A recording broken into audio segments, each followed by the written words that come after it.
And just before Alfredo accepts, I just want to say a special thanks to Senator Markey, who's joined us this morning and such a great friend of our families, and Congressman Hoyer, who's here as well. Thank you so much. Thank you.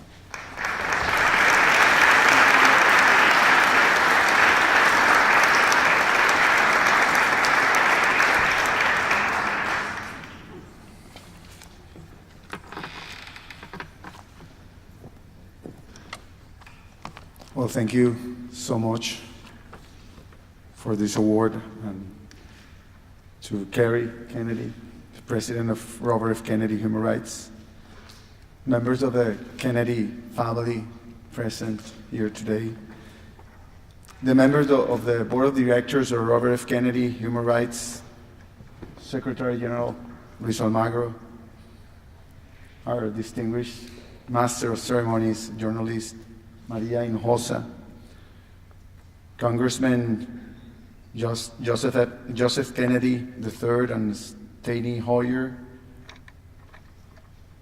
representatives of the diplomatic community and civil society, mis hermanos venezolanos, aquí presentes, my fellow Venezuelans here and those that are watching us through Periscope, ladies and gentlemen. People say that speeches in English often start with a joke. But however, this one I will start it with a story that at least make one person smile. Efrain is one of almost 12,000 political former and present detainees arrested in Venezuela since 2014. He became a political prisoner without committing a crime, just because he thought differently. Efrain was tortured, he was subjected to electric shocks and beaten. He said his jailers tied his hands behind his back and suspended him by a rope attached to his wrists. They dislocated his shoulders. For 2 months, he was kept in an overcrowded cell with no room to lie down. He was only able to stand up and kneel down.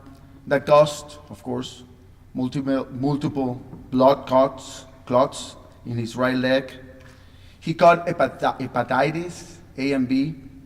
After more than 3 years in jail, his health condition deteriorated to the point that he was dying, basically. The first time I visited Efrain at the prison center about 1 hour from Caracas was on September 29, 2016. Efrain smiled when he looked at me getting into that place. He hugged me, even though it was the first time that I had met him. We talked for about 20 minutes. I worked every day with Mariana, his sister, and his lawyer for Efrain's freedom. We developed social media campaigns, filed petitions before the international entities, and so on. One day, I received a phone call from Mrs. Ethel Kennedy. I'm from Kerry Kennedy. I was surprised and honored when I was told that I will be the 2017 recipient of the Robert F. Kennedy Human Rights Award. I met Kerry in New York. Later on, I told her about Efrain. Kerry introduced me to a Nobel Peace Prize winner, Muhammad Yunus. And he took a picture showing a real notice requesting Efrain's release. After a week, on October 6, 2017, Efrain was released. He was incarcerated for 3 years, 2 months, 12 days, and 19 hours. He always repeats those numbers. Efrain is physically free, but when you see his face without expression, you realize that his mind and spirit are still in prison. I have been asking him to smile more, to welcome freedom, to smile to freedom. Today, Efrain is in Venezuela. I'm sure he will smile when he watches this. I'm sure he considers this moment a great moment of hope. A moment, I'm sorry.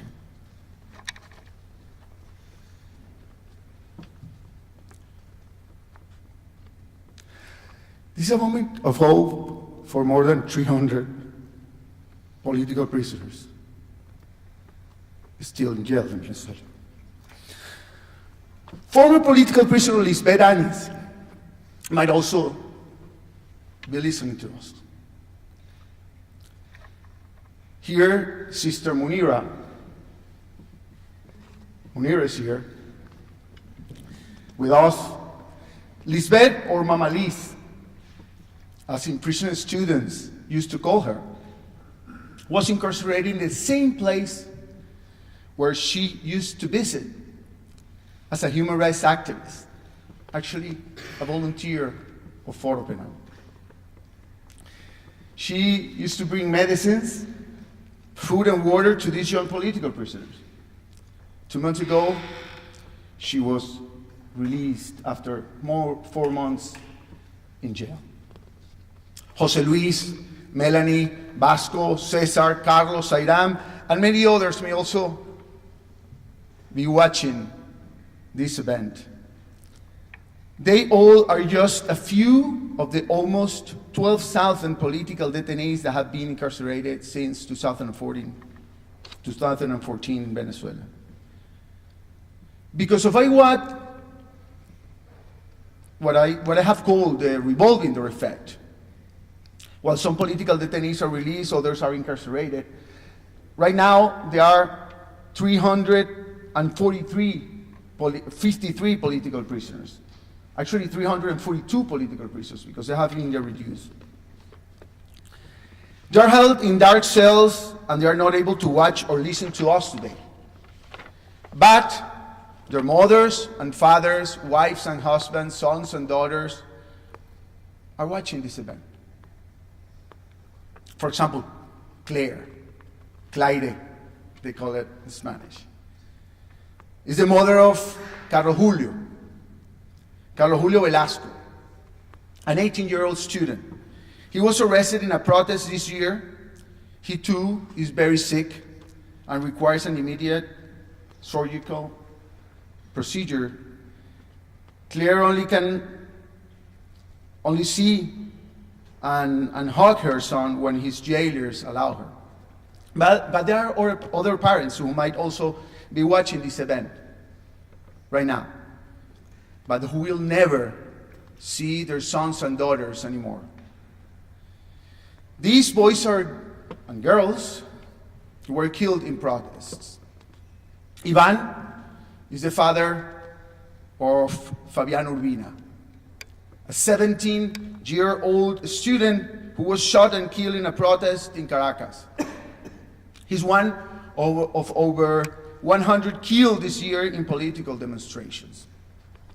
All of them are part of our Foro Penal family.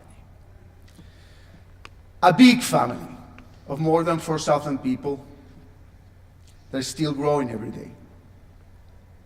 It's a shame, really, that we are growing every day. We're happy about it because we have more volunteers, but on the same side, it's a shame. Besides lawyers and volunteers, many of our members are these former victims or their families. So you can see Julio Cesar, for example, the brother of Carlos Julio, working as a volunteer, not only for the release of his brother, he worked as a volunteer for the release of Lisbeth, but also other prisoners. Mariana, Efrain's sister, is her brother's lawyer, but also represents Carlos Julio. Efrain himself meets with families of political prisoners to bring them hope. I must share, of course, then this award with my big family of Foro Penal. This is a recognition for all of you. To Mariela, Romero, Alonso, and particularly to Gonzalo Imiop. Besides being a member of the board of directors Foro Penal, he's my brother, my friend, my compadre. We work pro bono based upon our principles, what we call the 4 C's, in reference to the letters that the following 4 words in Spanish begin with: constancia, compromiso, convicción, y corazón. Constancia means perseverance. Compromiso means commitment. Convicción means conviction. And corazón means heart. This is the most important one, the last one. But it's not just a romantic word. We believe that when you do good for others, that same goodness comes back to you. We believe that to be a human rights activist is not a sacrifice, actually. This work brings great satisfaction. The best of all is what we call the smile of freedom. Yes, for example, the smile of Efrain or Lisbeth as they walked out of prison some days ago. That smile is energy, it's motivation for me.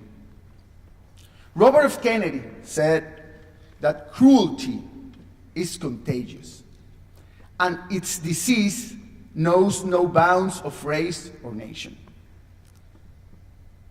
That's true, but he also works to fight for it, against it. That is why good people have to work together. We are called to make compassion and goodness a contagious joy for most of the people in the world. Those good ones will join the fight against that cruel disease that RFK spoke of. I have to admit that sometimes I got tired. I have to admit that sometimes I thought of giving up. But then I talked to a mother of political prisoners like Claire, the mother of Carlos Julio, and I feel the need to help them. I have realized that I'm addicted to helping people. I'm addicted to the smile of freedom. I'm addicted to justice, and that is also contagious. Therefore, I'm committed to incorporate more and more people to the addiction of helping people and conquering freedom and justice. You may ask, why did I become a human rights defender? Well, actually, I didn't plan it. No, I didn't imagine. 15 years ago, I decided to help the family of an 18-year-old boy that was shot in the head and killed in a mass protest. But later on, a second family asked for help. Then the third, the fourth, the fifth, the sixth. And now I have been involved in more than 9,000 cases, almost 10,000 cases, helping victims of repression. Freedom, then, is a daily work. And it cannot be taken for granted, even in countries identified as free countries. You can have freedom today and lose it tomorrow. That happened to us in Venezuela. As I said, I received great satisfaction, and the greatest one is my family, my natural family. My wife, Luisa, who is here today along with my sons, Alfredo and Francisco. I have to thank them for accompanying me in this quest for freedom and justice. Today, to them, I dedicate this award to my sisters.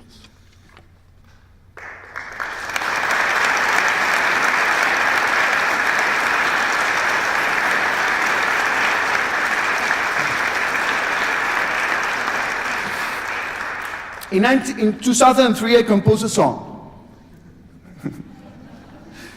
which has become the anthem of my NGO, Foro Penal. In a matter of words, it says that, something like that, that freedom is daily work. and that it takes a lifetime to fight for freedom in one's country.